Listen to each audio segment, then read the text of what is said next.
하나님께 예배하신 여러분들을 나사렛 예수 이름으로 환영합니다.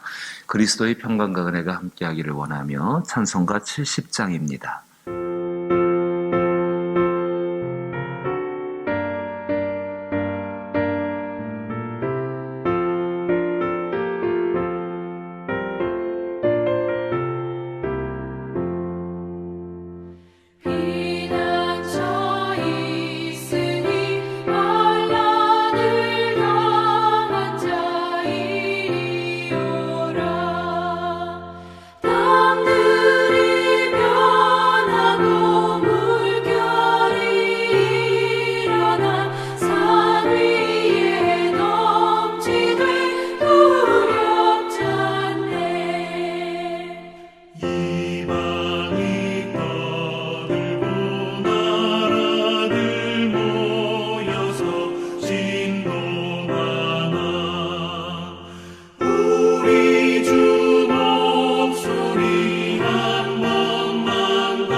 오늘도 우리를 불러주시는 하나님 아버지, 그 아버지의 넓으신 사랑과 그 긍휼과 그 인자하심 앞에 영광을 돌리고 예배로 주께 나갑니다.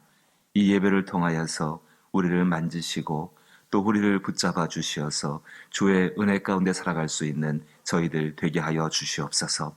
부르셨습니다. 부르시니가 계심을 믿고 주 앞에 나왔사오니 상 주심도 믿습니다. 진실로 우리 영혼 가운데에, 우리 육체 가운데에, 삶의 모든 형편과 관계 가운데에 하나님의 복으로 채워진 바가 되게 하여 주옵시고, 세상을 살아가는 수준이 사람의 수준이 아니요 하나님의 수준이 되게 하여 주시옵소서. 병듦 앞에서 담대함으로 기도하여 구원의 은혜를 얻게 하여 주옵시고, 믿지 않는 영혼들을 위해 기도할 때에 그들에게 구원을 받을 수 있는, 구원을 줄 수 있는 복된 하나님의 역사를 경험케 하여 주시옵소서. 특별히 전염병으로 묶여있는 이 땅을 위해 기도할 때에 오 주여, 저희가 겸비하여 주 앞에 간구하오니 우리의 기도를 들어주옵시고 이 땅에 있는 고통을 주께서 풀어주시어서 홀로 영광을 받아 주시옵소서. 예수님 이름으로 기도하옵나이다. 아멘.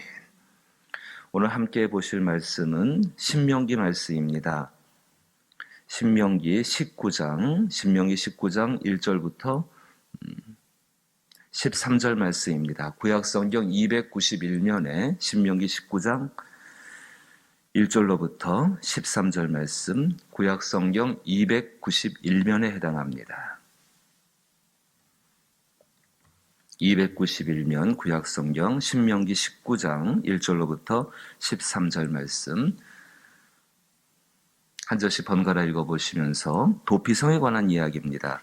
어떤 말씀이 있는가를 살피시게 되길 바랍니다. 신명기 19장 1절부터 13절에 구약성경 291면, 제가 먼저 1절을 읽습니다. 내 하나님 여호와께서 이 여러 민족을 멸절하시고 내 하나님 여호와께서 그 땅을 내게 주심으로 내가 그것을 받고 그들의 성읍과 가옥에 거주할 때에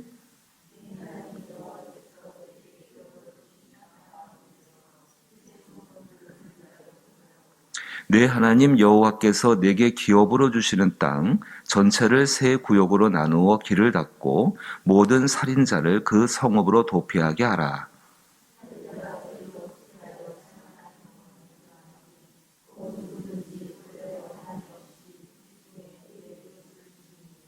가령 사람이 그 이웃과 함께 벌목하러 살림에 들어가서 손에 도끼를 들고 벌목하려고 찍을 때에 도끼가 자루에서 빠져 그의 이웃을 맞춰 그를 죽게 함과 같은 것이라. 이런 사람은 그 성읍 중 하나로 도피하여 생명을 보존할 것이니라.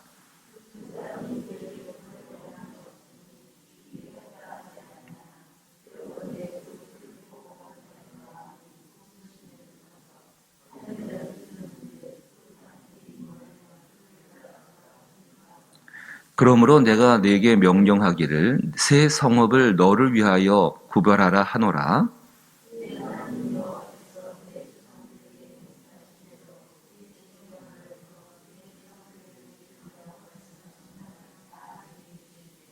또 너희가 오늘 내가 너희에게 명하는 이 모든 명령을 지켜 행하여 내 하나님 여호와를 사랑하고 항상 그의 길로 행할 때에는 이 셋 외에 새 성읍을 더하여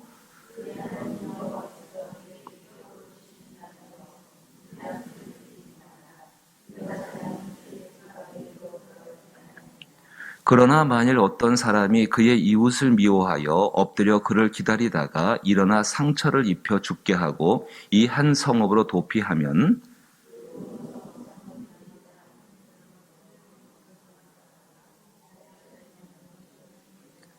같이 읽죠. 내 눈이 그를 긍휼히 여기지 말고 무죄한 피를 흘린 죄를 이스라엘에서 제하라.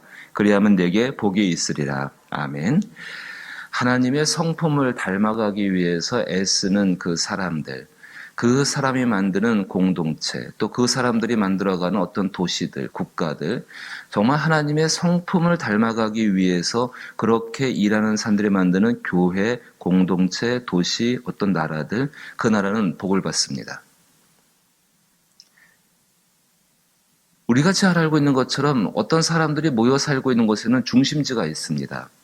예를 들어 대한민국이라고 한다면은 서울이 수도가 되겠죠. 모든 것의 중심지가 되죠. 또 뭐 작게 본다면은 경상남도라고 한다면은 아마 부산 정도가 중심지가 되게 될 것입니다. 중심지가 있습니다. 사람들은 그 중심지를 만들 때에 사람들의 편리와 어떤 유익한 목적 때문에 그 중심지를 만듭니다. 하나님께서 이스라엘 백성들을 가나안 땅에 들여보내시고 그 땅의 중심지를 선택하게 하십니다. 그 중심지를 만드는 방법이 무엇인가? 다른 것이 아니라 도피성을 먼저 세우게 하십니다. 참 다릅니다.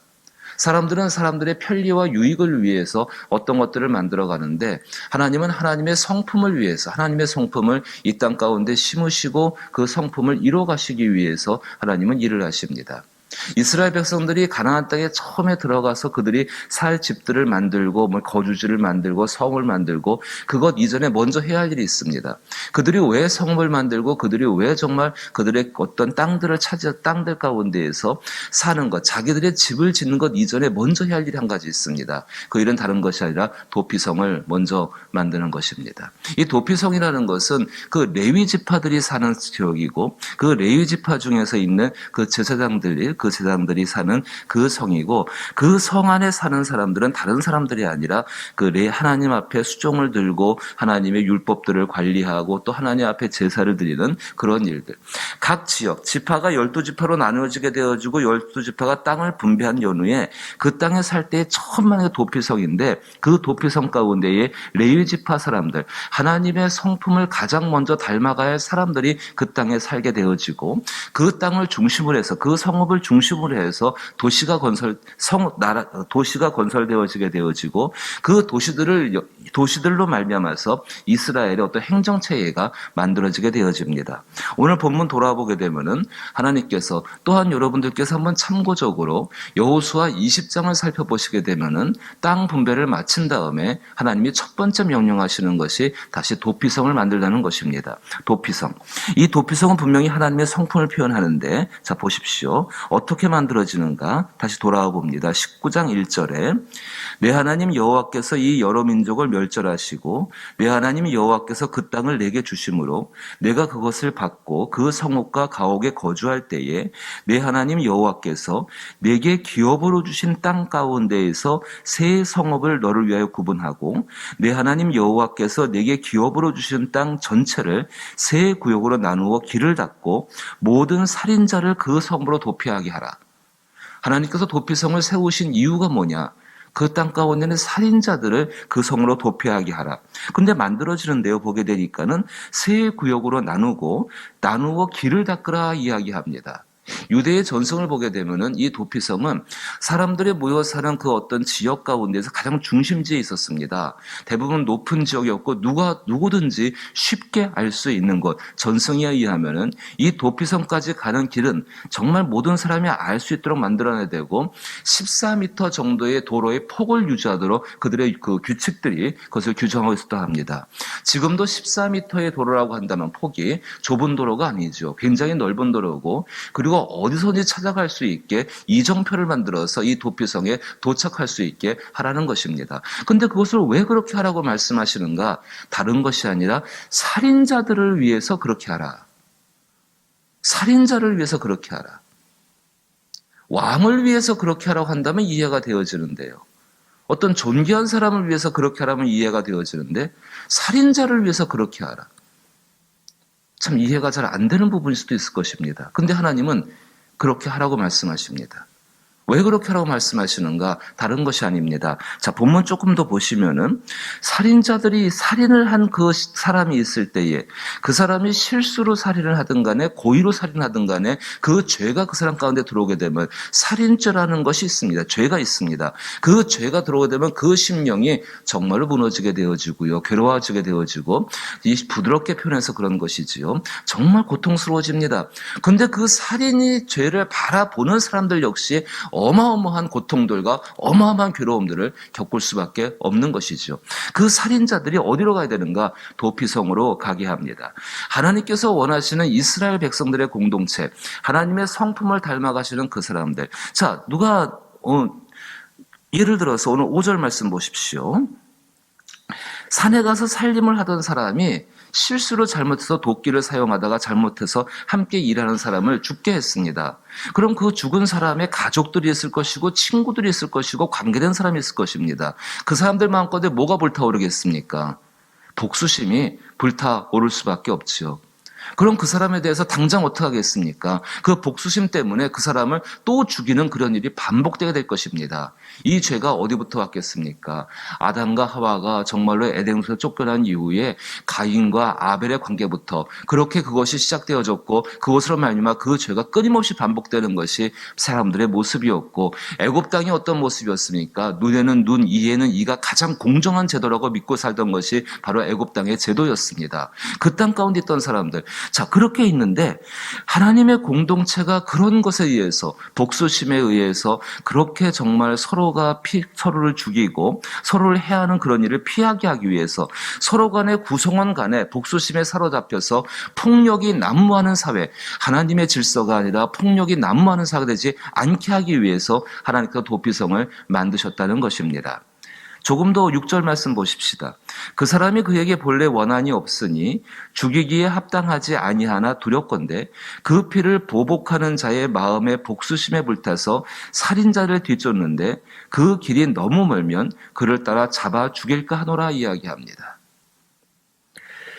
오늘 이 말씀 가운데 하나님께서 분명히 도피성을 만들고 그 속에 살인자를 도망가게 만드십니다. 도망가서 그 안에 사는 사람들, 제사장들이지요. 율법의 사람들입니다. 법에 의해서 판단을 받게 합니다. 실수에 의한 것이면 생명을 구원받게 될 것입니다. 그런데 11절 말씀 보십시오. 그 사람이 실수가 아니라 만일 어떤 사람이 그의 이웃을 미워하여 엎드려 그를 기다리다가 일어나 상처를 입혀 죽게 하고 이 한 성읍으로 도피하면 그 본 성읍 장로들이 사람을 보내어 그를 거기서 잡아다가 보복자의 손에 넘겨 죽이게 할 것이라. 하나님의 공의와 공정함이 그 가운데 드러나고 있습니다. 참 귀한 것이 한 가지가 있습니다. 하나님 말씀을 묵상하면서 하나님께서 저는 처음에 이 성경을 읽어 나가면서요, 도피성을 하나님이 이스라엘 땅에 들어보내면은 도피성은 6개가 만들어지게 되어집니다. 근데 그 6개가 이들 땅에 동시에 그 지파들이 함께 만드는 건 줄 알았더니만은 신명기 말씀을 조금 더 자세하게 읽어보니까는 너희들의 지경이 넓어질 때에, 자, 8절 말씀 다시 돌아와 보세요. 내 하나님 여호와께서 내 조상들에게 맹세하신 대로 내 지경을 넓혀 내 조상들에게 주리라고 말씀하신 땅을 다 내게 주실 때에, 전부 하나님이 하신 일들입니다. 9절에 또 너희가 오늘 내가 너희에게 명하는 이 모든 명령을 지켜 행하여 내 하나님 여호와를 사랑하고 항상 그의 길로 행할 때에는 이 셋 외에 새 성읍을 더하여라고 말씀합니다. 참 깜짝 놀랐습니다. 6개의 성읍을 동시에 건설하는 거로만 알고 있었는데 처음에 3개를 건설하여서 하나님의 공의와 하나님의 긍휼과 인자가 이루어지게 하고, 그로 말미암아 하나님께 복을 받아서 그들의 지경이 더 넓어질 때에 3개의 성읍을 더 만들라고 말씀하십니다. 출애굽기라든지 민수기에서는 정확하게 발견하지 못하는 부분이었습니다. 근데 오늘 본문을 보게 되니까 이 신명기 가운데에 하나님의 성품을 닮아가는 사람들, 그 하나님의 성품을 닮아가는 사람들이 만드는 교회들, 그리고 공동체들, 그의 나라들, 그의 나라에 복을 받는 방법이 무엇인가? 이 말씀을 따라서 하나님의 공의와 하나님의 인자와 하나님의 긍휼을 동시에 실현할 수 있는 것. 13절 말씀 끝을 보게 되면은요, 내 눈이 그를 긍휼히 여기지 말고 무죄한 피를 흘린 죄를 이스라엘에서 제하라. 그리하면 내게 복이 있으리라. 이것이 도피성의 이유입니다. 하나님의 성품을 닮아가게 하고 하나님의 질서들, 하나님의 공의와 하나님의 긍휼이 동시에 이루어지도록 만들어가는 것이 바로 도피성에 만드신 이유이고, 근데 한 가지 단점이 있죠. 한 가지 약점이 있습니다. 이렇게 하나님이 이런 귀한 제도, 하나님의 성품을 나타낼 수 있는 제도를 주셨지만은요, 내가 정말로 부지 중에 실수하여서 사람을 죽인 그 엄청난 그 죄, 아무리 실수라고 하지만은 그 죄는 큰 겁니다. 그 죄가 도피성 안에서 용서를 받게 되어지고 바로 집으로 돌려보내지 않습니다. 정말로 그 제사장이 죽을 때까지 이 사람은 도피성 안에 갇혀서 생활해야 되는 그 제한을 받게 되어집니다. 근데 고의로 실수한 사람, 그 사람이 나중에 자기의 죄가 심각한 것을 깨닫고서 회개했을 때에 이 사람은 돌아올 길이 없다는 것입니다. 이것이 율법의 한계입니다. 하나님께서 이 땅 가운데 완전한 도피성을 보내셨죠. 그분이 예수 그리스도이십니다. 그리스도 예수 안에서 우리 모두는 정말 부지 중에 실수이든 간에 고의로 죄를 지은 다음에 나중에 자기의 양심의 가책을 받아서 깨달은 다음에 그것을 해결하고자 원할 때에 해결하지 못해서 어려울 때에, 괴로울 때에 이 그리스도 예수 앞에 나가게 되면은 그리스도 예수께서 이미 그 모든 죄를 용서하셨고, 그 모든 죄에 대해서 당신 스스로가 십자가를 지심으로 말미암아 속죄하셨고 죄의 값을 치르셨고, 그리고요, 세상은 어떤 죄에 대한 결정이 난 다음에, 판결이 난 다음에 변호사 예를 한번 들어보십시다. 내가 어떤 죄가 있어가지고 변호사의 도움을 받습니다. 재판을 받습니다. 근데 그 변호사가 재판의 결과 이후까지 책임을 지지 않습니다. 예를 들어 그 사람이 어떤 벌을 받습니다. 그 벌을 받는 과정 가운데에 변호사가 참여하지 않습니다. 그냥 재판까지입니다. 근데 우리 예수님은 어떠십니까? 우리의 진정한 변호자이시고 예수님, 그 구원자이신 중보자이신 예수님은 어떠십니까? 끝까지 책임을 지시는 분이시죠. 하나님의 심판대 앞에서, 그리고 세상의 심판 앞에서 그 죄에 대해서 회개하고 돌아온 사람, 정말로 주님께 자기 모든 것을 의탁하고 주여 모든 길은 주께 있습니다, 주님만이 나의 도피성입니다라고 고백하고 믿는 사람, 그 사람의 모든 것 끝까지 주님은 책임을 지시는 그리스도이십니다. 사랑하는 성도 여러분, 구약은 분명히 우리 가운데에 하나님의 성품을 보여줍니다. 그리고 예수 그리스도는 이 땅 가운데에 사람이 그것을 이루어 가야 되는데 사람은 온전하지 못하기 때문에 이루지를 못했습니다. 그리스도 예수가 오셔서 그 완전한 성품을 우리 가운데에 분명하게 보여주셨고, 그로 말미암아 놀라운 복을 주셨습니다. 그럼 이제 우리가 이 성경의 말씀을 바라보면서 어떻게 살아가야겠습니까? 그 성품을 닮아가야지요. 정말로 그리스도 예수의 성품을 닮아서 죄 앞에 주의하고 조심하며 죄를 멀리하며 하지만 그 안에서 하나님의 사랑과 긍휼을 나타내신 그 놀라우신 그리스도 예수를 닮아가서 그 길을 따라가야지 않겠습니까? 그것이 하나님께서 우리의 개인의 삶 가운데 또 그 개인의 삶을 통하여서 이루어지는 교회요, 공동체요, 가정이요, 또 그런 삶들이 모여 이루어지는 나라로 말미암아 하나님께서 복을 받게 하실 줄로 믿습니다. 이 놀라운 은총의 자리 가운데 나아가기 위해서 오늘도 주님을 바라보고 기도하며 연약한 사람들이지만은 사용해달라고 기도할 수 있기를 주님의 이름으로 부탁드립니다. 주기도문으로 예배 마칩니다. 하늘에 계신 우리 아버지여, 이름이 거룩히 여김을 받으시오며 나라의 임하옵시며 뜻이 하늘에서 이룬 것 같이 땅에서도 이루어지이다. 오늘날 우리에게 일용할 양식을 주옵시고 우리가 우리에게 죄 지은 자를 사하여 준 것 같이 우리 죄를 사하여 주옵시고 우리를 시험에 들게 하지 마옵시고 다만 악에서 구하옵소서. 대개 나라와 권세와 영광이 아버지께 영원히 있사옵나이다. 아멘. 영원한 도피성 되신 그리스도 예수, 하나님의 심판의 보좌 앞에서 피할 수 있는 유일한 도피성, 세상의 죄로 인하여서 받는 그 모든 것 가운데 피할 수 있는 유일한 도피성, 그 도피성이신 예수 그리스도를 바라보며 나아갈 수 있게 되기를 바라옵고, 나도 그와 같은 삶을 살게 하여 주옵소서. 우리의 교회가, 그리고 이 나라와 이 땅이 하나님이 세우시는 도피성과 같은 그 땅이, 그 나라가, 그 교회가 되게 하여 주옵소서. 함께 기도합니다.